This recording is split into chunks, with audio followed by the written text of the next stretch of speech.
ఆంధ్రప్రభకు స్వాగతం. బెంగాల్ ఎన్నికలు ముగిశాయి. చాలా స్పష్టమైనటువంటి మెజారిటీ తోటి బీజేపీ ప్రభుత్వాన్ని రేపు 9వ తేదీ స్థాపించబోతుంది. ఈ దశలో మమతా బెనర్జీ ఒక కొరకరాని కొయ్యగా మారిందనేది విశ్లేషకుల యొక్క అభిప్రాయం. కారణం ఏమిటంటే ఆమె ఓటమిని అంగీకరించట్లేదు. అంతటితో బాగుంది. కానీ అక్కడ అల్లరి సృష్టించడానికి ముఖ్యంగా సీఎం అభ్యర్థి అయినటువంటి సువేందు అధికారి యొక్క పియని చందర్రథ్ ఆయనను హత్య చేయడం అనేది ప్రస్తుతము ఒక ఆందోళన కలిగించే అంశంగా కనిపిస్తుంది. అయితే ఇక్కడ మనం ఒక ముఖ్యంగా గమనించాల్సిన విషయం ఏంటంటే ఈ చంద్రరథ్ ఎవరినైతే చంపారో ఇతన్ని కేవలం సువేందు పిఏగా చంపబడిందా, లేకపోతే అక్కడ వెనకాల దాని ఉన్నటువంటి శక్తులు ఏవైతే ఉన్నాయో విదేశీ శక్తులు ఇవి కేంద్ర మంత్రి అయినటువంటి అమిత్ షాకి ఒక స్పష్టమైనటువంటి అనేది మనకి ఇక్కడ తెలుసుకోవాల్సింది. దీనికి కారణం ఏంటంటే ఆ చంద్రరథ్ని చంపడానికి వాడినటువంటి ఆయుధాలు అవి చాలా ఖరీదుతో కూడుకున్న ఆయుధాలు. అంతేకాకుండా అవి ఆపరేట్ చేయడం కూడా చాలా కష్టం. లోకల్గా ఉండేటువంటి ఈ చిన్న చిన్న నాయకులు కానీ, లోకల్గా ఉండేటువంటి రౌడీలు కానీ ఆ ఆయుధాలను ఉపయోగించగలరు. ఈ విషయంపై మనం చర్చిద్దాం. మనతో పాటు ఉన్నారు విశ్లేషకులు శ్రీ ఆదిత్య కృష్ణ గారు. సార్ నమస్కారం అండి. నమస్తే అండి.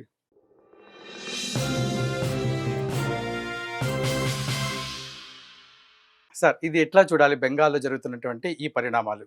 అంటే మమతగా ఇంకా అంటే తన వెనకాల ఉండేటువంటి ఈ అదృశ్య శక్తులు, విదేశీ అదృశ్య శక్తులు, ముఖ్యంగా బంగ్లాదేశ్ నుంచి వస్తున్నటువంటి అదృశ్య శక్తులు ఇంకా అక్కడ పుంజుకుంటున్నాయా లేకుంటే తగ్గుతున్నాయా? వీటి మీద మీ అభిప్రాయం చెప్పండి. సో వెస్ట్ బెంగాల్ అనేది మనకి ఒక రాష్ట్రం లాగానే చూస్తాం, కానీ వెస్ట్ బెంగాల్ అనేది ఒక జియోపొలిటికల్గా ఒక పెద్ద గేమ్ అనేది అయితే అక్కడ నడుస్తున్నది, రైట్? సో ఒకటి ఏంటంటే బంగ్లాదేశ్తో ఉండే బార్డర్ కూడా దాదాపు 20% బార్డర్ అక్కడ ఫెన్సింగ్ కూడా లేదు అక్కడ. సో బంగ్లాదేశ్ నుంచి ఆల్మోస్ట్ ఒక ఫ్రీ ఫ్లో లాగా అట్లా పొరులుతూనే ఉన్నారు, వస్తూనే ఉన్నారు. సో ఇది ఒక ప్రాబ్లం ఎప్పుడు ఉన్నదే. ఇన్ఫాక్ట్ మనం చూస్తే ఎగ్జిట్ పోల్ టైంకే బంగ్లాదేశ్లో ఒక మెంబర్ ఆఫ్ పార్లమెంట్ ఒక అతను అన్నారు దట్ ఎగ్జిట్ పోల్స్ చూస్తుంటే బీజేపీ వస్తుందంటున్నారు వెస్ట్ బెంగాల్లో. అప్పుడు మన బంగ్లాదేశ్ మన వాళ్ళందరూ తిరిగి వెస్ట్ బెంగాల్ నుంచి తిరిగి వస్తారు, అప్పుడు మన పరిస్థితి ఏంటి? ఎనీవే మనందరం కలిసి ఉండాలి, అందరం మనం ఒకళ్ళమే కాబట్టి మనం కలిసి ఉండాలని చెప్పి ఒక స్టేట్మెంట్ ఇచ్చారు. సో అప్పుడు కూడా వాళ్ళు ఎందుకో కంగారు పడ్డారు, బీజేపీ వస్తే మన వాళ్ళు తిరిగి వస్తారని భయపడ్డారు. నిన్నటి న్యూస్ చూస్తే ఇంకొక మెంబర్ ఆఫ్ పార్లమెంట్ ఎవరు మళ్ళా బంగ్లాదేశ్లో ఆయన ఓపెన్గా ఏమని చెప్పాడు, మమతా బెనర్జీ గారు మేము మిమ్మల్ని సపోర్ట్ చేస్తాము, మీరు అది కాదు భారత్ నుంచి మీరు ఢిల్లీ మీద మీరు డైరెక్ట్గా మీరు డిక్లేర్ చేయండి, వార్ లాగా డిక్లేర్ చేయండి, వెస్ట్ బెంగాల్ సెపరేట్ అయిపోయింది, మేము బంగ్లాదేశ్లో ఉన్న వాళ్ళందరం కూడా మీకు సపోర్ట్ చేస్తాం, మేము 15 మిలియన్ వాట్ ఎవర్ ఆ నంబర్ ఉన్న వాళ్ళందరం మీకు సపోర్ట్ చేస్తాము, we are all there with you అన్నాడు. సో నూరుల్ హుడ్ అనే అతను చెప్పాడు. సో ఎసెన్షియలీ ఏమవుతుందంటే ఇక్కడ వెస్ట్ బెంగాల్ని మనం ఏదో లోకలైజ్ గా చూస్తున్నాం, కానీ బంగ్లాదేశ్ అయితే ఇంటర్నేషనల్ గా చూస్తున్నది. ఇంకోటి మనం కొన్ని వెరీ ఇంపార్టెంట్ పాయింట్స్ గమనించాలి. చంద్రనాథ్ రథ్ గారి వాళ్ళు ఆయనకి ఇట్లా అసాసినేషన్ జరిగిన దాని వెనకాల రకరకాల కొన్ని ఒక ఇన్సిడెంట్స్ అక్కడ అవన్నీ గమనిస్తే మీరు అవేమి కూడా జనరల్ గా జరిగేటటువంటి వైలెన్స్, బెంగాలీ వైలెన్స్ లాగా అనిపించదు. ఇప్పుడు వెస్ట్ బెంగాల్ అందరూ తెలిసిందే, చాలా అన్ఫార్చునేట్ గా ఒక వెరీ వైలెంట్ నేచర్ అనేది చాలా మందిలో ఉంటుంది. అంటే అటువంటి కల్చర్ ఒకటి పోస్ట్ ఇండిపెండెన్స్, ఇన్వే ప్రీ ఇండిపెండెన్స్ నుంచి ఉంది. డైరెక్ట్ యాక్షన్ డే అప్పుడు వెస్ట్ బెంగాల్లో బాగా చాలా ప్రాబ్లం అయింది. దానివల్లనే బంగ్లాదేశ్ లాగా సరే వదిలిచేసుకున్నారు వాళ్ళు అక్కడ, అంటే ఈస్ట్ పాకిస్తాన్ అన్నారు. తర్వాత కూడా మీరు చూస్తే సిపిఐ ఉన్నప్పుడు, సిపిఎం ఉన్నప్పుడు కూడా ఎసెన్షియల్ అప్పుడు కూడా బాగా వైలెన్స్ అనేది జరుగుతుండేది. ల్యాండ్ రిఫార్మ్స్ అనేది ఇండియా వైడ్ జరిగిన ల్యాండ్ రిఫార్మ్స్లో ఒక వెస్ట్ బెంగాల్లోనే మీకు పర్ఫెక్ట్గా ల్యాండ్ రిఫార్మ్స్ చేసి అందరికీ ల్యాండ్ తీసేసుకోవటము, అందరూ కొద్ది ల్యాండ్ ఇవ్వడము. అప్పుడు కూడా మీరు చూస్తే ఏంటంటే అక్కడ చాలా కల్టివేట్ అయింది, పెద్ద పెద్ద మాఫియాస్లా కల్టివేట్ అయ్యారు. ఎందుకు కల్టివేట్ అయ్యారు? ఇప్పుడు ఒక ఫార్మర్ దగ్గర ల్యాండ్ ఉంది, ఆ ల్యాండ్ సరిపోవట్లేదు, కొనాలంటే కొనడానికి లేదు బికాస్ ఆఫ్ ల్యాండ్ రిఫార్మ్స్, అలా అని చెప్పి అమ్మాలంటే అమ్మడానికి లేదు, నీ పేరునే ఉండాలి. అప్పుడు వాళ్ళు ఇవన్నీ తీసుకొని ఈ షేక్ షాజహాన్లు, జహాంగీర్లు ఇట్లాంటి వాళ్ళ దగ్గర పడేసి వాళ్ళు ఒక రకమైన ఒక మాఫియా లాంటి తయారు చేశారు. సో అక్కడ జరిగే వైలెన్స్ అంతా మీరు చూస్తే కూడా మొన్న కూడా ఈ రత్నా దేబ్నాథ్జీ ఎవరు ఆర్జీ కర్ అక్కడ జరిగిన విక్టిమ్ వాళ్ళ మదర్ పానీఘాటీలో ఆమె గెలిచారు. ఆమె ఇంటి బయట కూడా బాంబ్ అటాక్ జరిగింది. కానీ అవి చూస్తే మీరు crude local made Bengali type వాళ్ళు చేసుకునే బాంబ్స్ అది. అట్లాగే ఇంతకు ముందర 2021 వైలెన్స్ అని చూస్తే కూడా స్టైల్ ఆఫ్ అటాక్స్, కత్తులు వాడటము లేకపోతే గన్స్ వాడటం ఏమున్నా కూడా లోకల్ మేడ్ గన్స్ లేకపోతే మన బార్డర్ లోపల దొరికేటటువంటి గన్సే. కానీ చంద్రనాథ్ రథ్ గారి కేసులో ఏమైందంటే అక్కడ ఉన్న గన్ను అది ఆస్ట్రియన్ గ్లోక్ G43X. సో ఆ గన్ అనేది ఫస్ట్ ఆఫ్ ఆల్ అది it is not sold, Bharat cell అనేది చేరది. ఆ గన్ అది బయటపడింది. అది కూడా అదేవో కొన్ని వేలతో కొనేది కాదు, ఎన్నో లక్షలతో ఉంటుంది. అది Hmm. కొంచెం కన్సీవబుల్ గా, మినియేచర్ గా ఉంటుంది, పవర్ఫుల్ గా ఉంటుంది, హై ప్రెసిషన్ గా ఉంటుంది. అది లక్షలు పెట్టి ఒక అసాసినేషన్ చేయడానికి లక్షలు పెట్టి జనరల్ గా లోకల్ క్యాడర్స్ అయితే కొనరు డెఫినెట్ గా. సో అదొక కీ పాయింట్ అవుతుంది. ఒక ఫారిన్ కనెక్షన్ ఇట్లా ఉంది ఏంటి. రెండోది మీరు చూస్తే ఆయన టార్గెట్ చేసిన దాంట్లో ఇప్పుడు పడే బయటకు వచ్చే న్యూస్ ఏంటంటే 3-4 రోజుల నుంచి రిహార్సల్ చేస్తున్నారని, బైకుల మీద ఒక 2-3 బైక్స్ మీద వెళ్ళారని, మధ్యలో ఒక కార్ తీసుకొచ్చి ఆయన కార్ని స్లో డౌన్ చేయించి అండ్ విత్ హై ప్రెసిషన్ ఆయనని తల మీద ఒకటి, చెస్ట్ మీద ఒక మూడు కాల్చి, ఒకటి మళ్ళీ మిస్ అయినట్టుంది, అట్లా 5 రౌండ్లు కాల్చి వెళ్ళిపోయారు. ఈ స్టైల్ మీరు ఎప్పుడైనా ఎక్కడైనా మీరు న్యూస్ చూస్తే జనరల్ గా మనం ఎక్కడ వింటాం, అన్నోన్ గన్మెన్ ఇన్ పాకిస్తాన్ అంటాం. అన్నోన్ గన్మెన్ అక్కడ చేసే ఆపరేషన్స్ ఇట్లాగే ఉంటాయి. బైక్స్ మీద వెళ్తారు, కార్లు ఉన్న వాళ్ళని చంపేసి వెళ్ళిపోతారు, బైక్స్ మీద వెళ్తారు, షాప్లో ఉన్న వాళ్ళని చంపేసి వెళ్ళిపోతారు. అటువంటి ప్రెసిషన్, అటువంటి స్ట్రాటజీ కనబడుతుంది. అంటే అది ఒక లోకల్ క్యాడర్ చేసేటటువంటి మూవ్మెంట్ అయితే అది కాదు. సో ఇది second point you should be aware of. మూడో పాయింట్, ఇది మేబీ ప్యూర్ ఐరనీ అయి ఉండొచ్చు, ప్యూర్ కోయిన్సిడెన్స్ అయి ఉండొచ్చు, కానీ ఇక్కడ మొన్న ఎలక్షన్స్ అయిన మరుక్షణం May 4th రిజల్ట్స్ వచ్చినప్పుడు యుఎస్ నుంచి డొనాల్డ్ ట్రంప్ గారు ఆయన ప్రధానమంత్రి మోదీజీకి ఆయన కంగ్రాచులేట్ చేస్తూ, I congratulate you on the electoral success in west Bengal అన్నారు ఆయన. అస్సాంలో కూడా బీజేపీ గెలిచింది, పుదుచ్చేరి కూడా వాళ్ళే, లేకపోతే సక్సెస్ఫుల్ కండక్టింగ్ ఆఫ్ ఎలక్షన్స్ అనలా, వెస్ట్ బెంగాల్ మీద ఆయన అన్నారు. ఒకటేం ఎస్టాబ్లిష్ అవుతుంది అంటే వెస్ట్ బెంగాల్ ఎలక్షన్స్ ని యుఎస్ లో కూడా అబ్జర్వ్ చేస్తున్నారు అని అర్థమవుతుంది.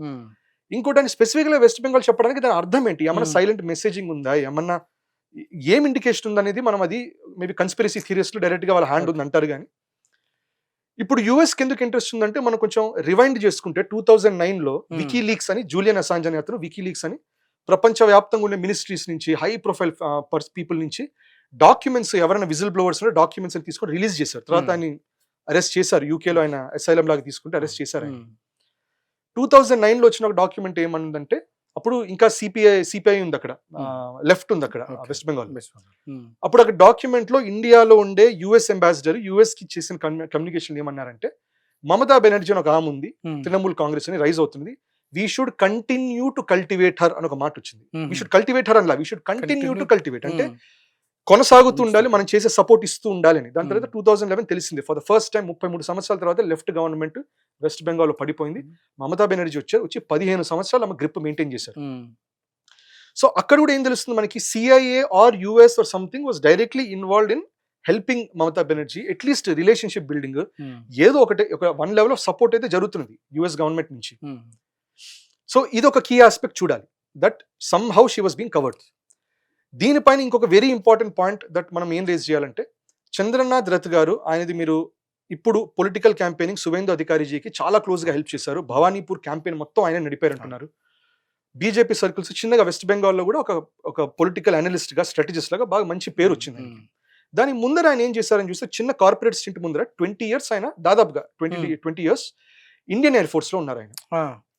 So he's not a normal guy, normal engineering చేసుకుంటూ లేకపోతే డాక్టర్ లాగా చేసుకుంటూ వచ్చిన కాదు ఆయన. He's a service man, he's an army man, army అంటే ఎయిర్ ఫోర్స్ పర్సన్. దీనికి నేను ఒక ఎక్స్ట్రా యాంగిల్ ఏం యాడ్ చేద్దాం అనుకున్నానంటే, మొన్ననే జస్ట్ అబౌట్ ఎలక్షన్స్ జరగబోతున్నాయి అనగా బంగ్లాదేశ్ నుంచి ఒక మినిస్టర్ ని మన మినిస్ట్రీ ఆఫ్ ఎక్స్టర్నల్ అఫైర్స్ పిలిచింది ఢిల్లీకి. పిలిచి ఏమన్నారంటే, మరి ఏమన్నారు కరెక్ట్ గా తెలియదు కానీ ఏదో ఒక టిప్ ఆఫ్ ఇచ్చి పంపించారు. మళ్ళీ వెళ్ళిన వెంటనే బంగ్లాదేశ్ నుంచి ఒక న్యూస్ వచ్చింది. ఏం న్యూస్ వచ్చిందంటే, బంగ్లాదేశీ ఎయిర్ ఫోర్స్ లో 6 ISI మెంబర్లు ఉన్నారు, ISI మెంబర్ ని వాళ్ళని సస్పెండ్ చేసి ఇంట్రాగేట్ చేస్తున్నాము, ఇంకెవరు ఉన్నారని తెలుసుకుంటున్నాం అన్నారు. అజిత్ దోవల్ తో మీటింగ్ జరిగిన ఒక 2 days కే ఈ న్యూస్ వచ్చిందని చెప్పి. సో ఇక్కడ ఒకటి చూడండి, ఇక్కడ హత్య చేసినది ఎయిర్ ఫోర్స్ అతన్ని, అక్కడ జరిగింది ఏంటి, అక్కడ కూడా 6 ఎయిర్ ఫోర్స్ వాళ్ళని పట్టించడం జరిగింది. కరెక్ట్, ఇది ఒక యాంగిల్ ఉంది.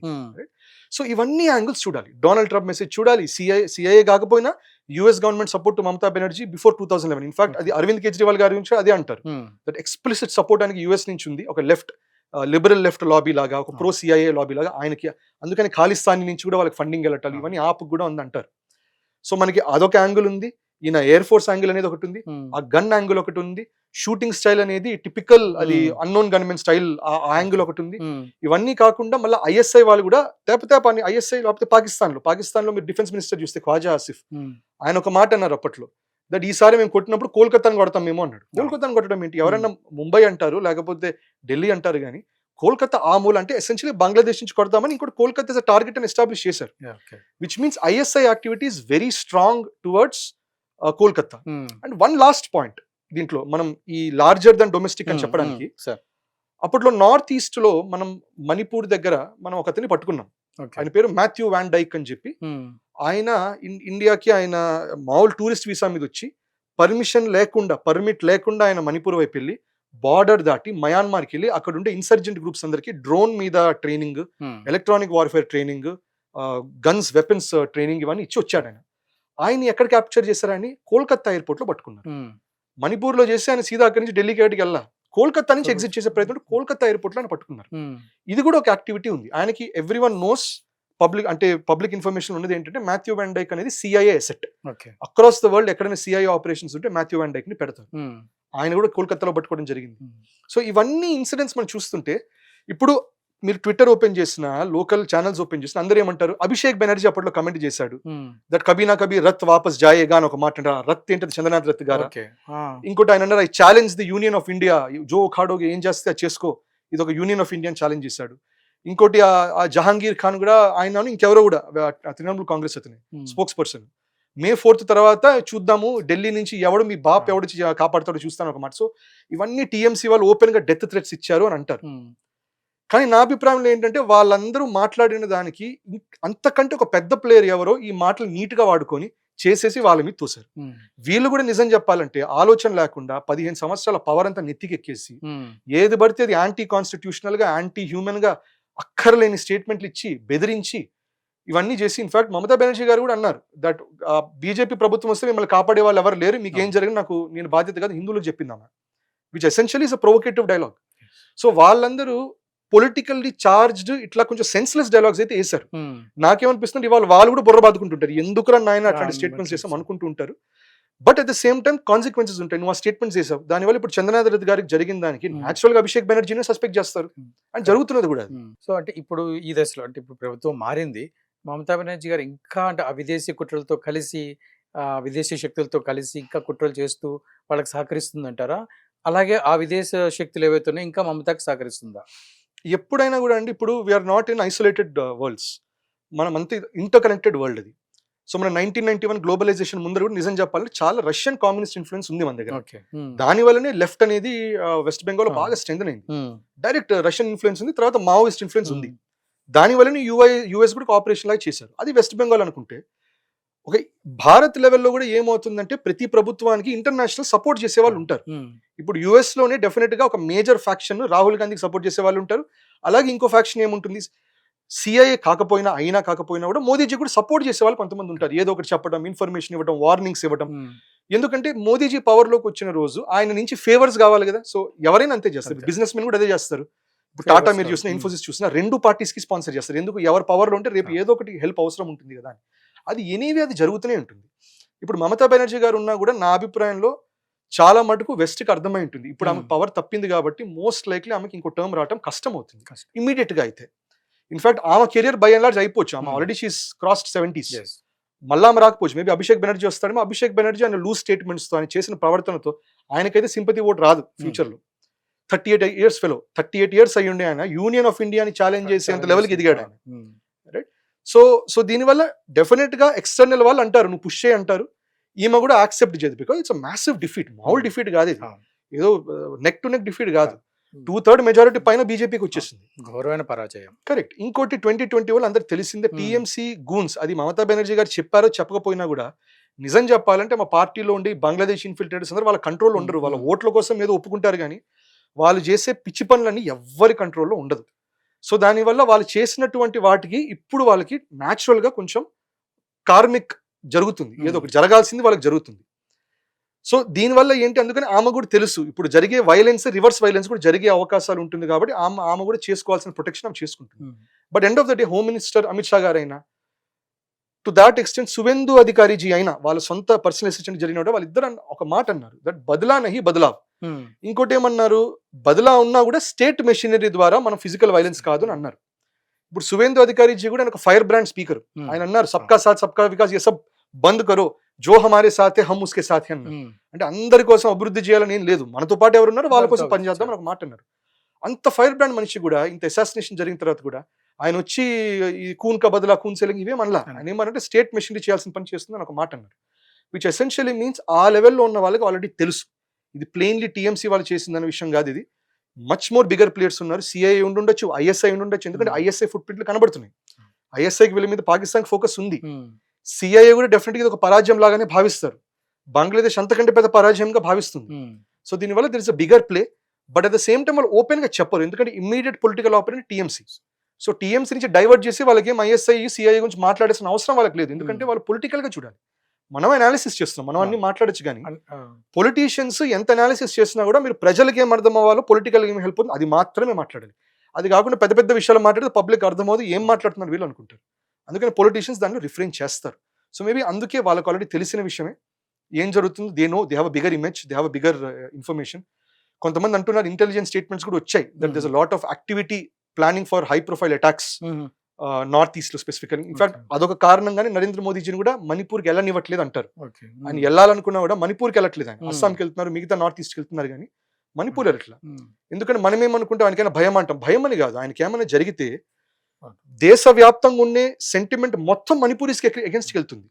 వెళ్ళినప్పుడు అప్పుడు మణిపూర్ సెపరేటిస్ట్ అదే కావాలి కదా, మా మీద అగేన్స్ట్ అయితే నీట్ గా మేము తీసుకెళ్ళిపోతాం, కట్ చేసేద్దాం అనుకుంటారు కదా. సో దానివల్ల ఒక లార్జర్ ఇమేజ్ చూసుకొని దానివల్ల వాళ్ళు యాక్ట్ చేస్తారు. అందుకని మనకు కూడా ఆవేశంగా ఉంటుంది, రివెంజ్ కావాలి, అర్జెంట్ కావాలి, ఎన్కౌంటర్ చేసేయాలి ఏమని ఉంటుంది. కానీ బట్ చట్టం దాని పని అది చేసుకోవాలి. అట్లాగే అన్నోన్ గన్మెన్ లాంటి వాళ్ళు ఎవరన్నా ఉంటే ఇంటెలిజెన్స్ ఇన్పుట్స్ తో చేసేది ఏమన్నా ఉంటే వాళ్ళు చేసేది వాళ్ళు సైలెంట్గా ఎనివి చేస్తారు. దాని దాకా మనం వెయిట్ చేయాలి. అయితే ఇప్పుడు ఈ బీజేపీ అంటే ఈ కొత్తగా వస్తున్నటువంటి అధికారంలో కోసం బీజేపీ ఈ గూండాయిజాన్ని ఎట్లా ట్యాకిల్ చేయాలి. ముఖ్యంగా మొన్న 2 days బ్యాక్ ఒక న్యూస్ రావడం ఏంటంటే వచ్చే 2 సంవత్సరాల వరకు మేము వేరే కొత్త కేడర్ని ఎవరిని కూడా మేము బీజేపీలో జాయిన్ చేసుకోము అని చెప్పేసి ఒక వార్త ఒకటి వినిపించింది బాగా. అంటే దీని వెనకాల అంటే ఏంటి వాళ్ళ బీజేపీ వాళ్ళ వ్యూహం ఏంటి? ఒక డెఫినెట్లీ అక్కడ మెయిన్ లా ఎన్ఫోర్స్మెంట్ అనేది పెద్ద ఇష్యూ అనేది బీజేపీ చాలా మటుకు క్యాంపెయినింగ్ మొత్తం దాని మీదనే చేశారు. లా ఎన్ఫోర్స్మెంట్ మీద, అన్ఎంప్లాయ్మెంట్ మీద, ఇన్ఫిల్ట్రేషన్ మీద. ఇన్ఫాక్ట్ అన్ని ఇంటర్ కనెక్టెడ్. ఇన్ఫిల్ట్రేషన్ ఎక్కువ జరుగుతుంటే లోకల్ వాళ్ళు చేసే జాబ్స్ అన్ని కూడా వాళ్ళు ఇన్ఫిల్ట్రేటర్స్ కొట్టేస్తారు. ఎందుకంటే ఒక ఇంట్లో ఉండేవాడికి ఒక 20,000 జీతం కావాలనుకుంటే ఇన్ఫిల్ట్రేట్ చేసి ఒక టెంట్లో ఉండేవాడు 20 మంది కలిసి ఒక టెంట్ లోపల ఉండేవాళ్ళు వాళ్ళు 5,000 చేస్తారు జాబ్. సో నీకు ఇన్ఫిల్ట్రేషన్, అన్ఎంప్లాయ్మెంట్ కలిసి ఉంటాయి. ఇంకా అన్ఎంప్లాయ్మెంట్ పెరిగే కొద్దీ ఏమవుతుంది, పావర్టీ పెరుగుతుంది. పావర్టీ పెరిగితే ఏమవుతుంది, క్రైమ్స్లోకి వెళ్తారు, అందరు డెకాయిటీలు చేస్తారు, దొంగతనాలు చేస్తారు. సో అట్లా ఒక లూప్ లాగా అవుతుంది. సో లా ఎన్ఫోర్స్మెంట్ అనేది డెఫినెట్గా బీజేపీ, అది యోగిజీ కూడా అదే అన్నారు. యోగిజీ ఓపెన్గా అన్నమాట ఇది, దట్ ఎవరన్నా క్రిమినల్స్ ఉండి ఇప్పుడే లొంగిపోండి, లేకపోతే తర్వాత లోపల నేస్తాం పైకన్నా పంపిస్తాం ఒక మాట అన్నారు. సో దీనివల్ల ఇప్పుడు కావాల్సిన మోడల్ ఏంటి, ఎండ్ ఆఫ్ ద డే యూపీలో ఉండే యోగి మోడల్ అయితే డెఫినెట్గా కావాలి. ఎందుకంటే ఇది simple law and order issue కాదు, ఇది mafia level issue. Mafia level, అది కూడా బంగ్లాదేశ్ నీట్ గా బార్డర్ దాటి ఇటు వెళ్ళడం, డ్రగ్స్ స్మగ్లింగ్ ఉంది, అమ్యునిషన్ స్మగ్లింగ్ జరుగుతున్నాయి, హ్యూమన్ ట్రాఫికింగ్ జరుగుతున్నది. సో అందుకని ఈ లెవెల్లో జరుగుతుంది కాబట్టి ఒక యోగి మోడల్ అనేది మళ్ళీ డెఫినెట్ గా వస్తుంది, చాలా ఫైర్ బ్రాండ్ లెవెల్లో చేయాలి.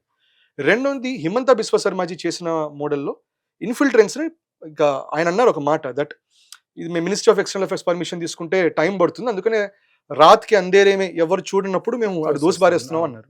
సో అది కూడా కొంచెం చెప్పబెట్టుకుంటే చేసేవి కొన్ని ఉంటాయి. కొన్ని ఇప్పుడు ఆల్రెడీ ఎక్స్టర్నల్ అఫైర్స్ కూడా మీరు చూస్తే ఇక్కడ వాళ్ళు ఒక స్టేట్మెంట్ ఇచ్చారు, దట్ బంగ్లాదేశ్ వాళ్ళు ఇంకా పెండింగ్ ఉంది ఒక 3,000 దాదాపు 2,800 అప్లికేషన్స్, మీరు మీ నేషనాలిటీని కన్ఫర్మ్ చేయాలి, వెయిట్ చేస్తున్నారు వాళ్ళు డిటెన్షన్ క్యాంప్స్ లో అని ఒక మాట మొన్న ఎలక్షన్స్ అయిన వెంటనే పెట్టారు. విచ్ మీన్స్ ఎసెన్షియల్లీ ఇంకా డిటెన్షన్స్ కాకుండా డిపోర్టేషన్స్ మొదలవుతాయని చెప్పడం అది. సో ఇవన్నీ ఎనివే జరుగుతాయి. ఇప్పుడు క్యాడర్స్ తీసుకోకపోవడానికి ఒకటి ఏంటంటే, న్యాచురల్ గా మనం చూస్తే ఎలక్షన్స్ అయిపోయిన మరుక్షణం ఆల్రెడీ ఫ్లిప్ అవడం మొదలయ్యారు. అప్పట్లో లెఫ్ట్ లో ఉండే వాళ్ళే టీఎంసీ పవర్కి వచ్చినట్టు చాలా మంది టీఎంసీలోకి జంప్ అయ్యారు. అదే మనుషులు టీఎంసీలో, ఇప్పుడు టీఎంసీ ఓడిపోయి బీజేపీ వచ్చి మళ్ళీ అదే మనుషులు జంప్ అయ్యే ప్రయత్నాలు చేస్తున్నారు. ఇన్ఫాక్ట్ లైవ్ వీడియోలో కూడా, లైవ్ టెలికాస్ట్ లో కూడా చూస్తున్నాం, ఆన్ కెమెరా కూడా మేము టీఎంసీతో లేమే అని, టీఎంసీ కంప్లీట్ గా ఎలక్షన్స్ టైం అయితే క్యాంపెయిన్ చేస్తున్నాం, మేము టీఎంసీతో లేమే, మేము ఇండిపెండెంట్ గా ఉన్నామే అని కొంతమంది అట్లా కొంతమంది చెప్పిన మాటలు ఉన్నాయి. అర్నబ్ ఆ రిపబ్లిక్ లో కూడా వచ్చిన ఉన్నాయి, నవ్వుకున్నారు కూడా వాళ్ళు, మొన్న దాకా కూడా వాళ్ళు ఏంటి ఇట్లా అంటున్నారు. సో ఇవన్నీ ఫ్లిప్పింగ్ జరుగుతాయి. సో దీనివల్ల న్యాచురల్గా ఏంటి, అక్కడ లోకల్గా ఉండే బీజేపీ క్యాడర్ చాలా నమ్మకంగా, వాళ్ళ మీద ఎన్నో దాడులు జరుగుతున్నా, ఎంత కష్టపడుతున్నా కూడా, ఎంతో టీఎంసీ వాళ్ళు వచ్చి వాళ్ళని అటాక్ చేస్తున్నా, వాళ్ళ స్త్రీలని భయపడుతున్నా, వాళ్ళ ఇళ్ల మీద దాడులు చేస్తున్నా నిలబడ్డారు ఇన్ని సంవత్సరాలు. సో ఫస్ట్ ఇంపార్టెంట్ డెఫినెట్ గా క్యాడర్ కి సపోర్ట్ అనేది ఉండాలి, క్యాడర్ కి వాల్యూ ఉండాలి, లాయాలిటీకి రికగ్నిషన్ ఉండాలి. సో ఎవడో 10 మంది వస్తున్నారు కదా తీసుకోవడం కాదు, నీ దగ్గర ఒక్కడున్నా కూడా ఇతను నీకోసం నిలబడ్డాడు అన్ని కష్టాలు ఉన్నా కూడా.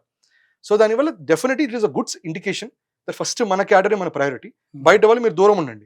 కొన్నాళ్ళు మొత్తం క్లీనప్ ఆపరేషన్ అయిన తర్వాత మీరు జెన్యున్ గా ఎవరెవరు రాష్ట్రాని కోసం, దేశం కోసం సపోర్ట్ చేస్తారు వాళ్ళని తర్వాత మేము చూస్తాం అనేది it is right approach by BJP. ఇప్పుడు కాబోయే సీఎం ప్రభుత్వాన్ని ఎట్లా నడపాలి, ఎవరు కాబోతున్నారు, దీని మీద ఏమన్నా కొంత లైట్ ప్రైజ్ చేయగలుగుతారు? ఇప్పుడు పబ్లిక్ ఒపీనియన్ అనేది వాళ్ళు సువేంద్ర అధికారిజీ అని అనుకుంటున్నారు, ఎందుకంటే అక్కడ ఉండే ఒక ఫైర్ బ్రాండ్ లెవెల్లో జరుగుతుంది. ప్లస్ ఇప్పుడు చంద్రనాథ్ రెడ్డి గారి అసాసినేషన్ వల్ల కూడా అదొక ఇమోషనల్ గా అయిపోతుంది ఇప్పుడు across west Bengal and Bharat.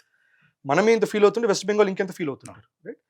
So ఆయన ఒకటి కంటెండర్ అన్నారు. అట్ ద సేమ్ టైం ఇప్పుడు ఇంకా వేరే పేర్లు కూడా వస్తున్నాయి. ఇప్పుడు అగ్నిమిత్ర పాల్ అని ఆమె పేరు వస్తున్నది, రైట్? వాళ్ళ స్టేట్ ప్రెసిడెంట్ పేరు వస్తున్నది, BJP state president. Correct. So at the same time ఏమంటున్నారంటే there is a possibility 1 CM and 2 deputies అని కూడా అంటున్నారు. ఓకే. ఇప్పుడు మమతా బెనర్జీ 15 years ఒక ఫీమేల్ లీడర్షిప్ ఉన్న తర్వాత సడన్ గా మేల్ లీడర్షిప్ లో అది వాళ్ళు కొంచెం మేబీ ఫెమినిస్టిక్ నెరేటివ్స్ నెగెట్ చేయడానికి కూడా maybe there is a possibility that at least ఒక డెప్యూటీ సీఎం గా they may have a women as a deputy CM. So main CM face ఎవరు ఉండాలంటే బాగా ప్రెషర్ తట్టుకోగలిగి నెక్స్ట్ 2.5 years ఐరన్ ఫిస్ట్ తో law enforcement ని, ఇన్ఫిల్ట్రేషన్ ని టాకిల్ చేసే అటువంటి మనిషి కావాలి. ఎటు తిరిగి బీజేపీ అందరు చేస్తారు అది, కానీ ఏంటంటే ఆ ప్రెషర్ తట్టుకునే మనిషి కావాలి. So the end of the day చూద్దాం. బీజేపీతో ఎప్పుడు ఒకటి ఏంటంటే మనం అనుకున్నట్టు జరగదు. సో మనం అస్సాంలో కూడా సెకండ్ టైం అస్సాంలో గవర్నమెంట్ వచ్చిన వెంటనే మళ్ళీ సర్బానంద్ సోనోవాల్ కూడా కాదు, హిమంత బిశ్వ శర్మజీ అన్నారు. ఇప్పుడు మళ్ళీ హిమంత బిశ్వజీ అంటే కాదు, నేను రిజైన్ చేస్తున్నా, పార్టీ డిసైడ్ చేస్తుంది అన్నారు. రైట్? అక్కడ ఏం జరుగుతుందో కూడా తెలియదు. ఇప్పుడు రాజస్థాన్ కూడా రకరకాల పేర్లు వచ్చాయి, మళ్ళీ వసుంధర రాజన్ ఇవి అనుకున్నారు, end of the day bhajan Lal Sharma అన్నారు. రైట్? సో ఇక్కడ మోహన్ యాదవ్జీ మళ్ళీ మీరు ఇక్కడ చూస్తే, so end of the day ఏమవుతుందంటే బీజేపీ కూడా కొంచెం అన్ఎక్స్పెక్టెడ్ మూవ్స్ అనేది డెఫినెట్ గా చేస్తుంది. ఎందుకంటే బీజేపీ ఆర్గనైజేషన్ సెంట్రిక్ వెళ్తుంది, పర్సన్ సెంట్రిక్ గా ఎక్కువ వెళ్ళదు. సో దానివల్ల ఏం పేరు వస్తుంది అనేది మనం చూడాలి. But let us see end of the day ఎవరున్నా కూడా ఒక fire brand model which will be Yogi ji and Himanta Biswa Sarma ji, అదొక క్రాస్ బ్రీడ్ లాంటి మోడల్ అయితే డెఫినెట్ గా మనం చూడబోతున్నాం. అంటే ఒక లాస్ట్ ఎలక్షన్స్ లో కానీ ఇప్పుడు కానీ సువేంద్ అధికారికి అంటే ఆ పేరు బాగా వినిపించింది. ముఖ్యంగా ఇప్పుడు బీజేపీ గెలవడానికి కూడా ఆయన ముఖ్య కారణం అనేది వినిపించింది. అంటే మీరు ఇప్పుడు అనుకుంటున్నట్టుగా వ్యక్తిగతంగా కాకుండా ఆర్గనైజేషన్ పరంగా వెళ్ళినప్పుడు ఈయనను పక్కన పెడతారని మనం ఎక్స్పెక్ట్ చేయడం, ఒకవేళ పెట్టినా బీజేపీకి ఏమైనా థ్రెట్ వచ్చే అవకాశం ఉంటుందా? థర్డ్ టైం ఇప్పుడు ఆర్గనైజేషన్కి వెళ్ళినప్పుడు అడ్వాంటేజ్ ఏంటంటే ఇప్పుడు మనం అంటున్నాం సువేంద్ర అధికారిజీ మొత్తం చేయాలి, ఆయన ఫేస్ ఆయన. ఓకే. రైట్? ఇప్పుడు ఫర్ ఎగ్జాంపుల్ తెలంగాణ ఫార్మేషన్ ఉంది, కేసీఆర్ గారు ఫేస్ అయ్యారు. కేసీఆర్ గారు ఒక్కలే చేశారు కాదు, ఒక తెలంగాణ జాయింట్ యాక్షన్ కమిటీ ఉంది, అది ఇక్కడ తెలంగాణలో ఉంది, ఢిల్లీలోనూ చేశారు. Political lobbying, legal lobbying, constitutional గా మాట్లాడారు, అన్ని చేసి అతి కష్టం మీద బట్ ఫేస్ ఇన్ అయ్యారు. అట్లాగే మీరు గుర్తుంటే అప్పట్లో అన్నా హజారే మూవ్మెంట్ లో ఎంతో మంది చేశారు పీపుల్ అగైన్స్ కరప్షన్, దాంట్లో అన్నా హజారే ఫేస్ అయ్యారు, దాంట్లో ఫేస్ అయ్యి ఒక పవర్ఫుల్ ఫేస్ లాగా అయ్యారు. మాసెస్ కి జనరల్ గా ఫేస్ తోనే కనెక్ట్ అవుతారు, కానీ ఆర్గనైజేషన్ సెంట్రిక్ గా చూస్తే మనం అందరినీ గమనించాలి ఎవరెవరు ఉన్నారనేది. ఇప్పుడు ఆమ్ ఆద్మీ పార్టీకి ఫేస్ అరవింద్ కేజ్రీవాల్ అయ్యారు, ఆయన తీసుకొని ఆయనకు ఒక కరప్షన్ ఫ్రీ, యాంటీ కరప్షన్ అట్లాంటి ఇమేజ్ ఉండేది. The moment liquor scam and Sheesh Mahal, ఆయన అది 250 కోట్లు ఏదో బంగ్లా, 500 కోట్లు వాట్ ఎవర్ ఆ బంగ్లా చూపించిన తర్వాత essentially Arvind Kejriwal image break అయిన వెంటనే పార్టీ మొత్తం అయిపోయింది. 7 ఎంపీలు వాళ్ళు రాజ్యసభలో జంపు కొట్టేశారు, ఓవరాల్ డిసోరియంటేషన్ అయిపోతుంది. పంజాబ్ కూడా తెలియట్లేదు నెక్స్ట్ ఏంటో. సో ఇది difference, organisation and person centric ఉన్నప్పుడు ఆ పార్టీని బ్రేక్ చేయడం చాలా తేలిక, కానీ ఒక ఆర్గనైజేషన్ సెంట్రిక్ గా చాలా తేలిక. అంటే జనరల్ గా డిపెండ్స్. అఫ్ కోర్స్ ఇప్పుడు మన సౌత్ లో ఇప్పుడు చూడొచ్చు మనం డిఎంకే ఉంది, డిఎంకే ఒక ఫ్యామిలీ సెంట్రిక్ గా నడుస్తుంది, బట్ వాళ్ళు అన్ని సంవత్సరాల నుంచి ఉన్నారు, వాళ్ళకి రకరకాల అలయన్సెస్ ఉంటాయి కాబట్టి నిలబడతారు. But end of the day డిఎంకేలో మెయిన్ ఫ్యామిలీ మీద బాగా విమర్శలు వస్తే కొలాప్స్ అవుతుంది. ఇప్పుడు ఉదయనిధి స్టాలిన్ అదే చేశాడు, హిందూస్ ఇది డెంగు చికున్ గుని ఏవి అంటుంటే ఇప్పుడు జనాలు కూడా విసిగిపోయారు. వాళ్ళకి మేబీ బీజేపీకి ఓట్ చేయాలని లేదేమో, కానీ వీళ్ళతో కూడా విసిగిపోయారు. హిందువులు అయ్యండి ఏంది మాటలు, అందుకని వాళ్ళు టీవీకేకి ఓట్ చేశారు. బట్ టీవీకే మళ్ళీ dependent only on Vijay. So ఆయన పర్సనాలిటీ దెబ్బతింటే ఆ పార్టీ మళ్ళీ క్రంబుల్ అవుతుంది. రైట్? సో ఎసెన్షియల్లీ దానివల్ల ఆర్గనైజేషన్ సెంట్రిక్ గా వెళ్ళడం అనేది it's always right. BJP to some extent లాయాలిటీని వాల్యూ ఇస్తుంది, అట్ ద సేమ్ టైం వాళ్ళు ఉన్న మెరిట్ని కూడా వాల్యూ ఇస్తుంది. So we'll have to see, I think whatever decision will be taken. ఇప్పటిదాకా చూసిన వాటిల్లో ప్రస్తుతం ఉన్నటువంటి ఫ్లోలో బీజేపీ చేసే పొలిటికల్ మూవ్స్ ప్రస్తుతానికైతే it is all going right. ఎక్కడ కూడా మనకి తప్పు కనబడట్లా. ఇన్ఫాక్ట్ వాళ్ళ బీజేపీ చీఫ్ చూడండి, BJP chief Nitin Nabin ji who's a Kayastha, and Kayastha West Bengal it's a very dominant intellectual community. So ఆయన బీహార్, ఛత్తీస్గఢ్, ఒడిషా స్వేయే కాకుండా వెస్ట్ బెంగాల్ స్వే కూడా ఆయన కాస్ట్ ద్వారా కొట్టారు. సో మనం అప్పట్లో మీరు గుర్తుంటే మీడియాలో చర్చ అన్ని రకాల చర్చలు, అన్నమలజీ అవుతారా లేకపోతే మాధవీలతాజీని పెడతారా, రకరకాల పేర్లు వచ్చాయి. But end of the day Nitin Nabin ji మనం ఎవరం అనుకోలే, ఎందుకంటే లైమ్ లైట్ లో లేరు. కానీ ఆర్గనైజేషన్ లో హూ మ్యాటర్ అనేది చూస్తూ ఉంటారు వాళ్ళు. వాళ్ళు పాపులస్ మ్యాండేట్ తెల్లరు వాళ్ళు. ఎండ్ ఆఫ్ ద డే వాళ్ళు ఏది కరెక్ట్ అదే చేస్తారు. చాలా సంతోషం అండి, మీ విలువైన సమయాన్ని కేటాయించి ఆంధ్రప్రభ ప్రేక్షకులకు చక్కనటువంటి విషయాలు తెలియజేశారు. చూశారు కదా, ఇది ఆదిత్య కృష్ణ గారి అనాలిసిస్ వెస్ట్ బెంగాల్ పైన. మళ్ళీ ఇంకో కార్యక్రమంలో కలుసుకుందాం. అంతవరకు సెలవు.